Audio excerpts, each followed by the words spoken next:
Francisco Bagnaia akhirnya berhasil naik podium setelah memenangi balapan MotoGP seri ke-6 di sirkuit Jerez.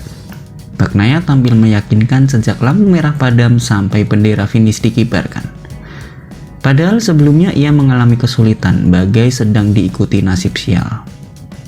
Mari kita mulai pembahasan kali ini dengan duduk perkara kenapa Ducati kesulitan di awal musim ini. Asalnya baik Jack Miller atau Pecco Bagnaia susah naik podium. Tercatat Jack Miller baru naik podium ketiga di GP Amerika dan podium kedua di GP Prancis. Bagnaia baru bisa podium tertinggi setelah 6 balapan berlangsung. Bahkan secara klasemen keduanya kalah dengan Enea Bastianini dari tim Gresini yang notabene menggunakan motor Ducati 2021.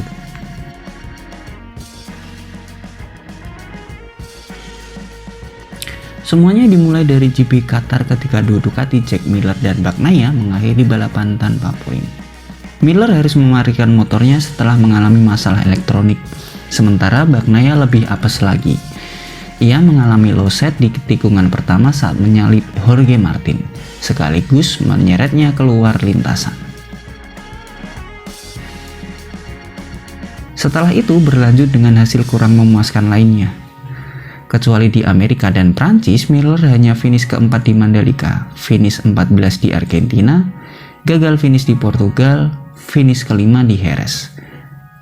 Sedangkan Bagnaia kecuali di Jerez hanya finish ke-15 di Mandalika, finish kelima di Argentina dan Amerika, serta finish ke-8 di Portugal.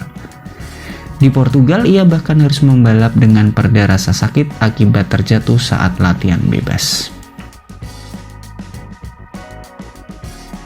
Sebenarnya masalah Ducati ini sudah diungkapkan oleh Bagnaia di awal musim.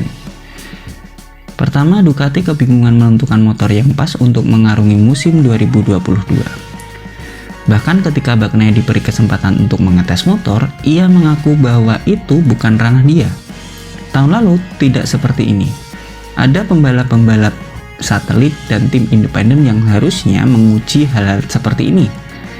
Saya bukanlah pembalap yang menguji motor, saya ada di sini untuk menang. Saya di sini untuk berkonsentrasi mengendarai motor dengan cara terbaik, katanya. Tidak hanya itu, Pecco pun mengaku bahwa waktu tes pramusim sangatlah mepet, belum lagi harus mencoba sirkuit baru yaitu Mandalika untuk simulasi balapan. Jika tim bekerja seperti ini maka akan sangat sulit untuk mencapai hasil seperti tahun lalu. Saya benar-benar perlu berkonsentrasi untuk beradaptasi gaya balap dengan motor baru. Tapi saya merasa belum siap untuk membalap. Setting motor tidak oke, elektronik juga tidak oke, kami benar-benar belum siap, kata Bagnaia.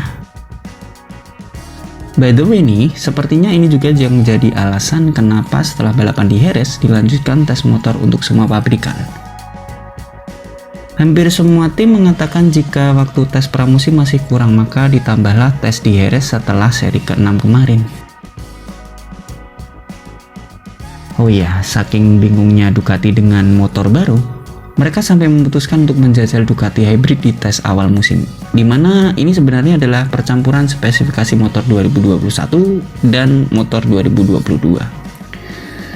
Meskipun demikian, harapan kembali muncul setelah pada seri ke-6 Ducati tampil solid lewat Bagnaia. Ducati dan Bagnaia memang jadi salah satu sorotan karena tersyok-syok di musim ini.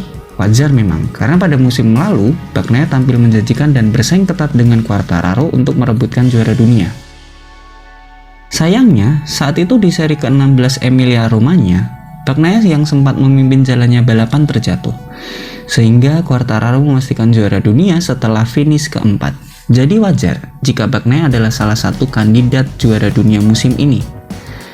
Namun kenyataannya awal musim sangat sulit bagi Bagnaia sampai baru bisa mencicipi podium pertama di sirkuit Jerez. Pada seri ke-6 balapan GP Spanyol itu, Bagnaia mulai menunjukkan performa yang solid dari free practice yang kedua. Ia mengakhiri free practice tersebut di posisi ketiga, kemudian rampung di posisi pertama saat free practice ketiga, dan kembali lagi di posisi pertama saat free practice keempat. Ia hanya sekali tercecer di posisi ke-13 saat free practice pertama. Mungkin belum panas sekali ya.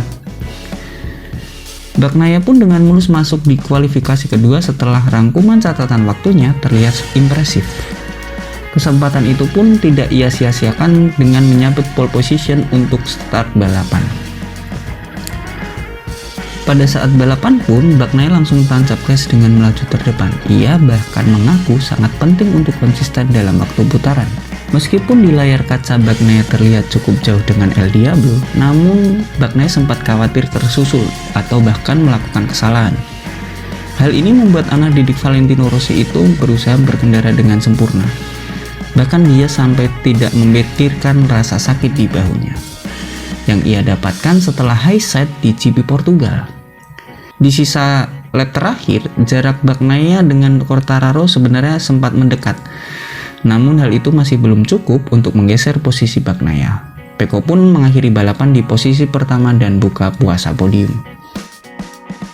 Meskipun demikian, podium tersebut nyatanya belum jadi model yang cukup untuk Bagnaia di seri GP Perancis. Andalan Ducati itu memulai free practice dengan cukup impresif. Ia berhasil konsisten berada di 5 besar sejak free practice pertama hingga keempat. Bahkan mampu merebut pole position saat kualifikasi. Pada saat balapan, Jack Miller memimpin jalannya lomba, namun beberapa lap setelahnya Bagnaia menyusul dan sejak saat itu Bagnaia mulai memimpin. Skenarionya sebenarnya mulai bisa ditebak. Kecepatan yang bagus dari Ducati, tampil menjanjikan sejak hari Jumat, feeling pada motor yang tidak jauh berbeda dari GP Jerez, membuat prediksi pemenang balap mengarah ke Bagnaia.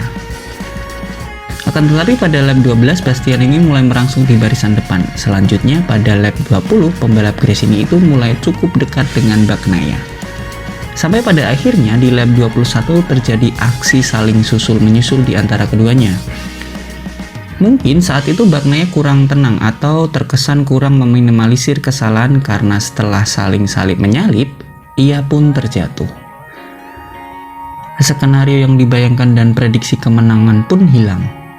Semua tidak sesuai rencana. Ia kali kedua mengakhiri balapan tanpa poin setelah sebelumnya terjadi di Qatar. Saat ini Bagnaia duduk di posisi ke-7 klasemen sementara dengan 56 poin. Sementara pemimpin klasemen yaitu Quartararo memperoleh 102 poin atau selisih 46 poin. Masih belum cukup dekat apalagi bisa bersaing seketat tahun lalu. Ada yang bilang bahwa mungkin Bagnaia akan bangkit di paruh musim kedua seperti tahun lalu. Tapi dari kemungkinan itu akan lebih baik jika konsisten sejak awal musim. Mengingat peta kekuatan tim yang sulit ditebak dan jumlah seri balapan yang cukup banyak. Ducati sedang mengalami masa sulit dengan kondisi setup motor yang belum stabil. Begitu juga dengan Bagnaia yang masih berusaha memahami motor dan butuh ketenangan saat sedang berada di atas angin. Bagnaia maupun Ducati, dua-duanya mengalami masa sulit di musim ini. Terima kasih telah bersama Garis Finish.